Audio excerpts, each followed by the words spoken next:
সবারূঢ়া মহাভীমা ঘোরলটঙ্গসূর্মুখী যতরে ভোজা মুন্ডমালা ভরা ভয়ঙ্করং শিবং মুন্ডমালা ধরা দেবী দৌড়োজুহা দিগম্বরম এবং সঞ্চিতকারী শ্মশান রয়াবাসিনাং জগজ্জননী মা দক্ষিণকারী আদি দিনের ইষ্ট দেবতা শনিশ্বর দেবতা জগন্নাথ বলভদ্র সুভদ্রা সুদর্শনী চতুর্থামূর্তি দেবতা লক্ষ্মীনারাୟଣ ଇଷ୍ଟଦେବୀ ମା ଜଗଜ୍ଜନନୀ ଖଣ୍ଡୁଆଳି ଯେଉଁମାନେ ଆଜିର ଏ ଆଷ୍ଟ ସମ୍ବାଦର ଦୈନିକ ରାଶିଫଳ କାର୍ଯ୍ୟକ୍ରମଟି ଦେଖୁଛନ୍ତି ଶୁଣୁଛନ୍ତି ସେମାନଙ୍କର ପାଇଁ ଆଜିର ଦିନଟି ସୁଖ ସମୃଦ୍ଧି ମାନସିକ ପାରିବାରିକ ଶାନ୍ତି ଉତ୍ତମ ସ୍ୱାସ୍ଥ୍ୟ ଓ ସମ୍ପଦର ଦିନ ହେଉ ଏହା ହିଁ ଜଗନ୍ନାଥଙ୍କ ପାଖରେ କାମନା କରି ଆରମ୍ଭ କରୁଛୁ ଆଜିର ଆମର ଦୈନିକ ରାଶିଫଳ କାର୍ଯ୍ୟକ୍ରମ। ଜୟ ଜଗନ୍ନାଥ। ଆଜି ମାର୍ଚ୍ଚ ମାସ 22 ତାରିଖ 2025 ମସିହା ମିନ 9 ଦିନ ଚୈତ୍ର ମାସ କୃଷ୍ଣପକ୍ଷ ଅଷ୍ଟମୀ ଶନିବାର। ଅଷ୍ଟମୀ ତିଥି ନିଶାନ୍ତ 5ଟା 24 ମିନିଟ୍ ପର୍ଯ୍ୟନ୍ତ ରହିବ ଏବଂ ଏହାପରେ ନବମୀ ତିଥି ଭୋଗ ହେବ। ଆଜିର ରାଶି ନକ୍ଷତ୍ର ମୂଳା ଧନୁ। ମୂଳା ନକ୍ଷତ୍ର ରାତ୍ରି 3ଟା 23 ମିନିଟ୍ ପର୍ଯ୍ୟନ୍ତ ରହିବ ଏବଂ ଚନ୍ଦ୍ର ଧନୁ ରାଶିରେ ଅହରାତ୍ର 60 ଦଣ୍ଡ ଅବସ୍ଥାନ କରିବେ। ଅଷ୍ଟମୀ ତିଥି ଯୋଗୁଁ ନଡ଼ିଆ ଖାଇବା ମନା, ଖାଇଲେ ମୂର୍ଖ ହେବେ। ଏ ରହିଥିଲା ଆଜିର ପଞ୍ଜିକା। ବର୍ତ୍ତମାନ ଜାଣିନେବା କେମିତି କଟିବ 12ଟି ରାଶିର ବ୍ୟକ୍ତିମାନଙ୍କର ଆଜିର ଦିନ। ପ୍ରଥମ ରାଶି ମେଷ ରାଶି। ମେଷ ରାଶି ନବମ ଚନ୍ଦ୍ର ଯୋଗୁଁ ଏବଂ କୃଷ୍ଣପକ୍ଷ ଯୋଗୁଁ ମାନ ସମ୍ମାନ ହାନି, ମାନସିକ ଦୁଶ୍ଚିନ୍ତା, ପରିବାରରେ ମନମାଳିନ ଏବଂ ନିଜର ପ୍ରିୟ ବନ୍ଧୁ କିମ୍ବା ପୁରାତନ ବନ୍ଧୁଙ୍କ ସହ ବିବାଦ କିମ୍ବା ତାଙ୍କଠାରେ ଅପମାନ ମିଳିପାରେ। ମନ ଅସ୍ଥିର, ବିଷାଦଗ୍ରସ୍ତ, ଚାପଗ୍ରସ୍ତ ରହିବ ଏବଂ ଅପମାନ, ଅପଯଶ, ଅପନିନ୍ଦା ମିଳିବ। ଗୁରୁଜନଙ୍କ ସହ ବିବାଦ, କ୍ଷମତାଶାଳୀ ବ୍ୟକ୍ତିଙ୍କ ସହ ଶତ୍ରୁତା ଏବଂ ରାଜନୈତିକ ବ୍ୟକ୍ତିଙ୍କ ଆକ୍ରୋଶର ଶିକାର ହେବେ। ଉନ୍ନତିମୂଳକ କର୍ମରେ ପ୍ରତିବନ୍ଧକ ଓ ଧାର୍ମିକ କର୍ମରେ ବିଘ୍ନ ଦେଖାଦେବ। ବାଣିଜ୍ୟ, ବ୍ୟବସାୟ, ପରିବହନରେ କ୍ଷତି ପହଞ୍ଚିବ। କର୍ମରେ ବିଫଳତା, ସମ୍ମାନ ହାନି ଓ ପଦସ୍ଥ ଅଧିକାରୀଙ୍କର ରୋଷର ଶିକାର ହେବେ। ଯେଉଁମାନଙ୍କର ଅଶ୍ୱିନୀ ମେଷ ସେମାନେ ସତର୍କତା ଅବଲମ୍ବନ କରିବେ। ଶୁଭ ରଙ୍ଗ ଲାଲ, ସଂଖ୍ୟା 6, ଆରାଧନା ପ୍ରଭୁ ଶ୍ରୀ ଜଗନ୍ନାଥ। ବୃଷ ରାଶି। ଅଷ୍ଟମ ଚନ୍ଦ୍ର, ଘାତ 12, ଅଷ୍ଟମୀ ତିଥି ଓ କେତୁଙ୍କ ନକ୍ଷତ୍ର ଭୋଗ ହେଉଥିବାରୁ ବିଶେଷ ସତର୍କତା ଜରୁରୀ। ବାଦ ବିବାଦ, ସ୍ୱାସ୍ଥ୍ୟ, ଆର୍ଥିକ କାରବାର, ଉଚ୍ଚସ୍ଥାନ ଆରୋହଣ, ଗ୍ୟାସ୍, ଇଲେକ୍ଟ୍ରିକ୍ ଦ୍ରବ୍ୟ ବ୍ୟବହାର, ଯାନବାହନ ଆରୋହଣ କାଳରେ ସତର୍କତା ଅବଲମ୍ବନ କରିବେ। ଧନ କ୍ଷତି, ମାନସିକ ଅସ୍ଥିରତା, ପରିବାରରେ ମନମାଳିନ ଏବଂ ଶାରୀରିକ ପୀଡ଼ା ଭୋଗିବେ। ନିଶ୍ଚିତତାକୁ ପରିତ୍ୟାଗ କରି ଅନିଶ୍ଚିତତା ପଛରେ ପଶ୍ଚାଧାବନ କରିବେ ଏବଂ ସମସ୍ତ କର୍ମରେ ଭୁଲ ନିଷ୍ପତ୍ତି ନେବେ। ମନ ଅସ୍ଥିର, ବିଷାଦଗ୍ରସ୍ତ, ଚାପଗ୍ରସ୍ତ ରହିବ ଏବଂ ଚାଲି ଚଳନ, ବ୍ୟବହାର, କଥାବାର୍ତ୍ତା ବିବାଦୀୟ ହେବ। ବାଣିଜ୍ୟ, ବ୍ୟବସାୟ, ପରିବହନରେ କ୍ଷତି ପହଞ୍ଚିବ। କର୍ମରେ ବିଫଳତା ଓ ବହୁବିଧ ସମସ୍ୟା ଦେଖାଦେବ। ଯେଉଁମାନଙ୍କର ରୋହିଣୀ ବୃଷ ସେମାନେ ସତର୍କତା ଅବଲମ୍ବନ କରିବେ। ଶୁଭ ରଙ୍ଗ ସିଲଭର, ସଂଖ୍ୟା 2, ଆରାଧନା ପ୍ରଭୁ ଶ୍ରୀରାମ। ମିଥୁନ ରାଶି।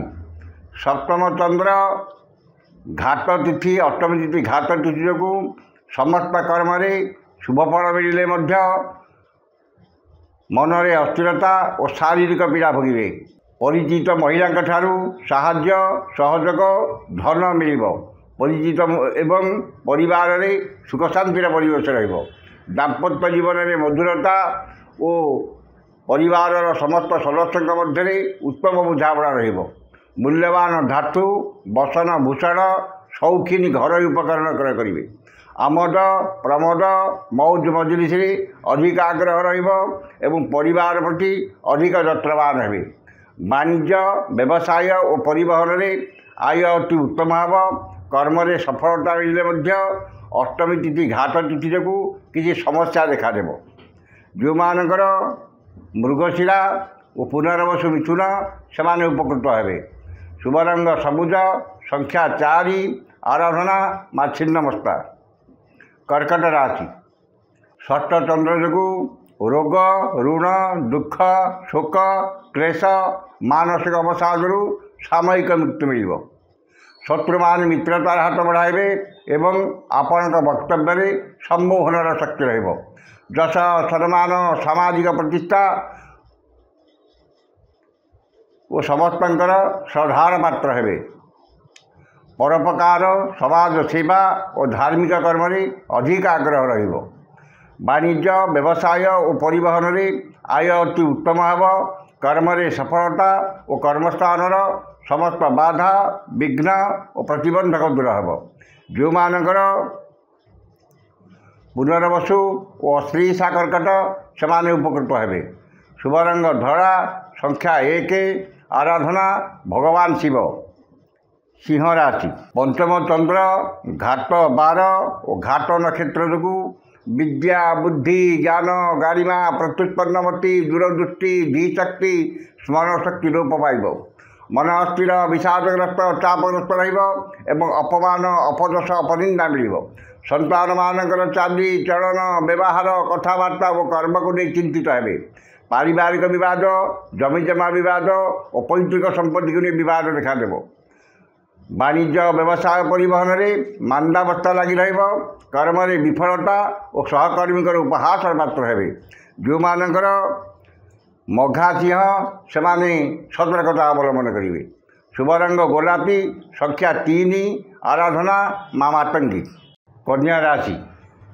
ଚତୁର୍ଥ ଚନ୍ଦ୍ର ଘାତ 12 ଓ ଘାତ ତିଥି ଯୋଗୁଁ ସମସ୍ତ କର୍ମରେ ଶୁଭଫଳ ମିଳିଲେ ମଧ୍ୟ ମନରେ ଅସ୍ଥିରତା ପରିବାରରେ ମନମାଳିନ ଏବଂ ଶାରୀରିକ ପୀଡ଼ା ଭୋଗିବେ। ଗୁରୁଜନଙ୍କ କୃପା କ୍ଷମତାଶାଳୀ ବ୍ୟକ୍ତିଙ୍କ ସହାୟତା ଏବଂ ରାଜନୈତିକ ବ୍ୟକ୍ତିଙ୍କର ଶୁଭଦୃଷ୍ଟିରେ ରହିବେ। ସ୍ୱଜନ ପରିଜନ ବନ୍ଧୁ ବାନ୍ଧବ ସହକର୍ମୀ ସହଯୋଗୀଙ୍କର ସାହାଯ୍ୟ ସହଯୋଗ ମିଳିବ। ପୁରାତନ ବିବାଦ ଜମିଜମା ବିବାଦର ଓ ମାଲି ମକଦ୍ଦମାରେ ବିଜୟ ହାସଲ କରିବେ। ଧନ ସମ୍ପଦ ପ୍ରାଚୁର୍ଯ୍ୟ ପ୍ରତିପତ୍ତି ବୃଦ୍ଧି ପାଇବ ଏବଂ ଉନ୍ନତିମୂଳକ କର୍ମରେ ଧ୍ୟାନ ଅଧିକ ରହିବ। ବାଣିଜ୍ୟ ବ୍ୟବସାୟ ପରିବହନରେ ଆୟ ଅତି ଉତ୍ତମ ହେବ ଏବଂ ନୂତନ ପରିବହନ ବ୍ୟବସାୟର ସୁଯୋଗ ଜୁଟିବ। କର୍ମରେ ସଫଳତା ଓ ସମ୍ମାନ ମିଳିବ।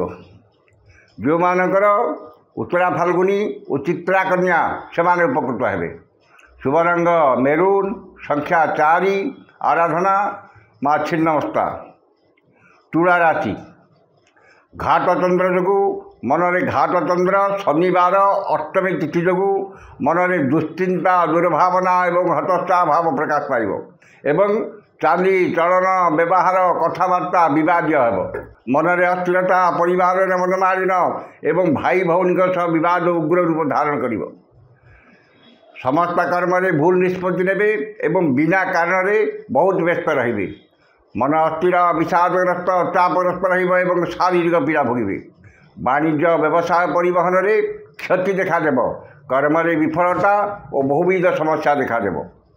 ଯେଉଁମାନଙ୍କର ସ୍ୱାତି ତୁଳା ସେମାନେ ସତର୍କତା ଅବଲମ୍ବନ କରିବେ। ଶୁଭ ରଙ୍ଗ ନୀଳ, ସଂଖ୍ୟା 2, ଆରାଧନା ମା କମଳା। ବିଛା ରାଶି। ଦ୍ୱିତୀୟ ଚନ୍ଦ୍ର ଶନିବାର ଅଷ୍ଟମୀ ତିଥି ଓ କେତୁଙ୍କ ନକ୍ଷତ୍ର ଭୋଗ ହେଉଥିବାରୁ ଧନ କ୍ଷତି ମାନସିକ ଅସ୍ଥିରତା ପରିବାରରେ ମନମାଳିନ ଏବଂ ଧନକୁ ନେଇ ବିବାଦ ଓ ମାଲି ମକଦ୍ଦମାରେ ପଡ଼ିପାରନ୍ତି। ମୂଲ୍ୟବାନ ପଦାର୍ଥ ନଷ୍ଟ କିମ୍ବା ହଜିଯାଇପାରେ ଏବଂ ଆର୍ଥିକ ଠକାମିରେ ପଡ଼ିପାରନ୍ତି। ଅନ୍ୟଠାରୁ ଆଣିଥିବା ଧନ ଫେରାଇବାରେ ଅସମର୍ଥ ହେବେ ଏବଂ ଅନ୍ୟକୁ ଦେଇଥିବା ଧନ ପାଇବାରେ ବିଫଳ ହେବେ। ବାଣିଜ୍ୟ ବ୍ୟବସାୟ ପରିବହନରେ କ୍ଷତି ପହଞ୍ଚିବ। କର୍ମରେ ବିଫଳତା ଓ ବାଧାବିଘ୍ନ ଲାଗି ରହିବ। ଯେଉଁମାନଙ୍କର ଅନୁରାଧା ମିଚ୍ଛା ସେମାନେ ସତର୍କତା ଅବଲମ୍ବନ କରିବେ।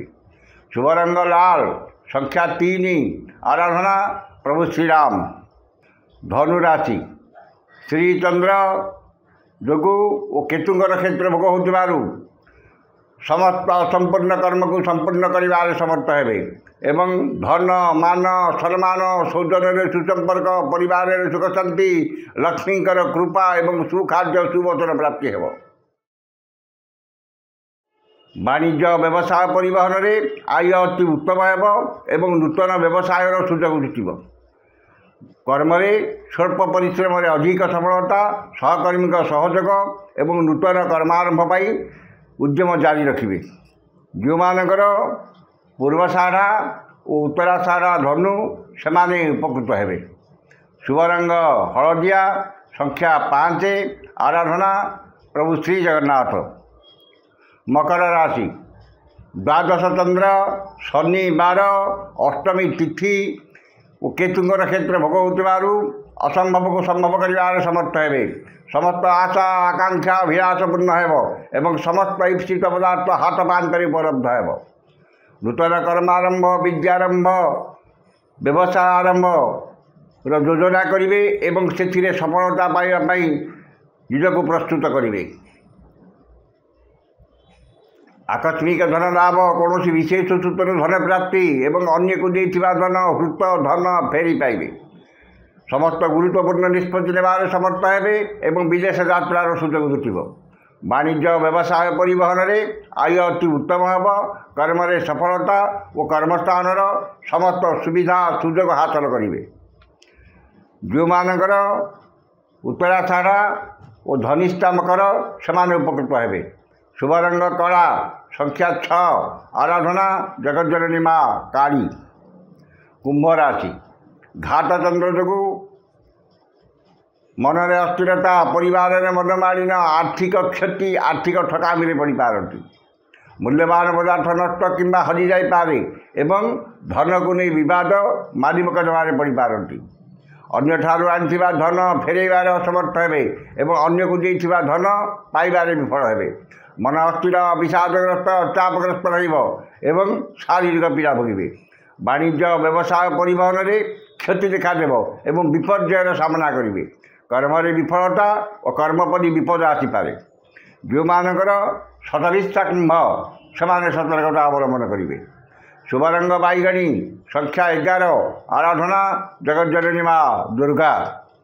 शेष राशि मीन राशि। मीन राशि दशम चंद्र और केतुंगर क्षेत्र भोग होतिबारु समस्त असंपूर्ण कर्म को पूर्णांग करिबारे समर्थ हेबे एवं समस्त कष्टसाध्य काम आज आपण सहज हेब। आज जेकोसी कर्म आरंभ करेंगे से 100% सफलता पाइबे एवं समस्त कर्म आपणकर कर्मकुशलता, कर्मतत्परता, कार्यदक्षता, समयानुवर्तिता प्रकाश पाइब। मनरे सत्चिंता, सद्भावना प्रकाश पाइब एवं सत्कर्म अधिक आग्रह रहिबो। वाणिज्य व्यवसाय परिवहन में आय जहाँ हेले मनरे आत्मसंतोष और आत्मतृप्ति रहिबो। जो मानकर पूर्वभाद्र और रेवती मीन से उपकृत हेबे। शुभ रंग हलदिया, संख्या 5, आराधना जगज्जननी माँ तारा। ये थिला 12 राशि व्यक्ति मानकर आज राशिफल। समस्त राशि व्यक्ति माने दिनटी शुभ होगापाई उक्त मंत्रटी ऋष्यादि करी पाठ करंतु।